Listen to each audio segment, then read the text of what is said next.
Ky proces tashmë është i dëmtuar, pra është cënuar integriteti i zgjedhjeve, pjesë apo jo ekipe të numërimit në qendrën komunale të numërimit. Sot ju keni pa një konferencë për media ku ankesa është dorëzuar, do të dorëzohet tashmë në PZAP dhe do të vazhdohet me procedimin e asaj pastaj edhe në organe tjera varësisht prej vendimit të PZAP-s. Konsiderojmë që në sy të opinionit publik, në sy të qytetarëve, ky proces tashmë është i dëmtuar, pra është cënuar integriteti i zgjedhjeve dhe presim një vendim nga PZAP-ja pas dorëzimit të ankesës. Kjo çka ka ngjatur këtu, çka kemi parë ne nga një klasë në klasën tjetër të fletvotime, por edhe nga një shkollë në shkollën tjetër,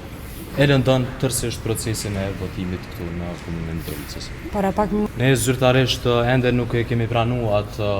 komunikim dhe në momentin që e pranojmë, unë konsideroj që gjitha organet, në këtë rast të Partisë Demokratike të Kosovës, do ta shqyrtojnë dhe do të ndërmirët hapat e më të tjeshëm lidhur me procedimin se a do të marrin pjesë apo jo ekipet të numërimit në qendrën komunale të numërimit. Ajo siç ka ne e dim, është ekipet e numërimit gjatë ditës së djeshme janë larguar nga qendra komunale e numërimit për shkak që nuk kanë dashur të nënshkruajnë formular dhe nuk kanë dashur të legjitimojnë një proces për cilin ata kanë dyshuar. Dhe secili dyshon me ato siç kemi pa përmes fotografive dhe përmes videoinqizimit.